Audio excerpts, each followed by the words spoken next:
Maman, tu nous racontes une histoire? Oui, Annelle.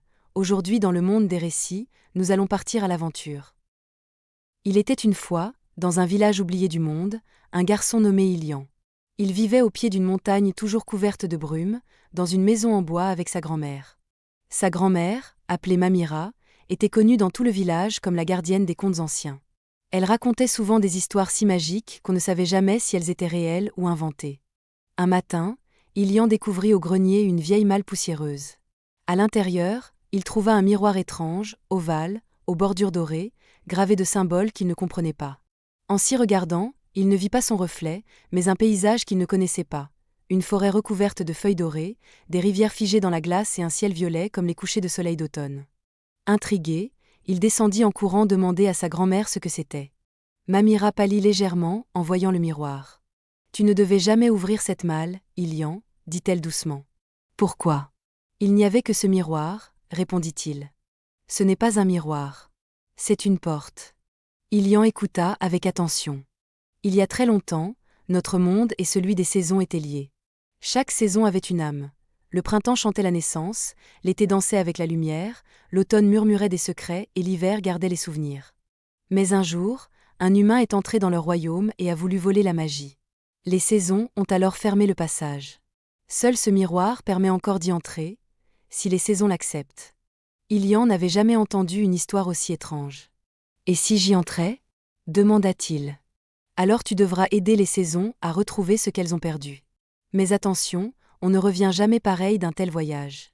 Le soir venu, alors que la lune était ronde comme une perle, Ilian s'approcha du miroir. Il n'avait pas peur. Il murmura les mots que Mamira lui avait soufflés. Je viens s'envoler, je viens pour aider. Le miroir se mit à briller, et sans qu'il ne comprenne comment, il fut aspiré à l'intérieur. Quand il rouvrit les yeux, il se tenait dans une forêt immense. Les arbres avaient des feuilles d'or et le vent portait une musique douce. Devant lui se tenait une créature étrange, mi-homme, mi-oiseau, avec une voix grave. Tu es Ilian. Les saisons t'attendaient. L'oiseau lui expliqua qu'un déséquilibre rongeait le royaume. Le printemps ne fleurissait plus, l'été pleurait des orages, l'automne s'était tu, et l'hiver refusait de partir. Quelqu'un, ou quelque chose, avait volé les clés des saisons, et elles étaient désormais prisonnières. Tu dois récupérer les 4 clés, dit l'oiseau. Et surtout, ne perds jamais ton cœur d'enfant, car c'est la seule magie que nous n'avons plus. Ilian accepta sans hésiter. Son premier voyage le mena dans un champ où l'herbe ne poussait plus. Il y trouva une créature de pierre, immobile. Elle pleurait sans larmes. J'étais le gardien du printemps. Mais j'ai oublié comment sourire, dit-elle. Ilian s'approcha, sortit une flûte qu'il portait depuis tout petit, et joua une mélodie douce que Mamira lui chantait chaque soir. Lentement, les fissures de la pierre disparurent, la créature reprit forme humaine, et lui remit une clé en forme de bourgeon. Merci d'avoir ramené le souvenir de la joie. Ensuite, Ilian marcha dans une mer de sable brûlant. Au loin, il aperçut une silhouette faite de flammes. « Qui es-tu ? Demanda-t-il. « L'été. Mais je suis fatigué de briller. On m'a pris ma lumière. » Ilian reflected. Il tendit ses mains, et dans l'ombre de ses doigts, il forma un papillon de feu qu'il avait vu dans un rêve. L'été le toucha, et retrouva ses forces. En retour, il offrit à Ilian une clé solaire. Merci d'avoir partagé ta chaleur. Le 3e monde était un champ de feuilles mortes, sans vent, sans voix. L'automne s'y cachait, invisible. Ilian s'assit, ferma les yeux, et écouta le silence. Au bout d'un long moment, il chuchota un secret. Parfois, j'ai peur d'être seul. Le vent se leva. Moi aussi, dit l'automne. Mais maintenant, je ne suis plus seul. La 3e clé, en forme de feuille rouge, tomba entre ses mains. Il restait l'hiver. Le plus difficile.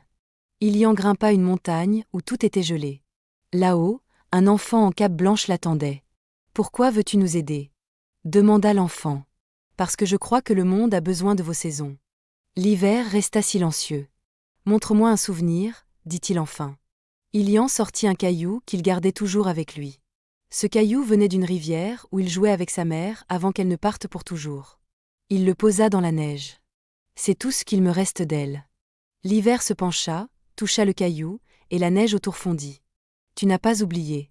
Tu mérites la dernière clé. » Et ainsi, Ilian les réunit toutes. Un cercle apparut dans le ciel.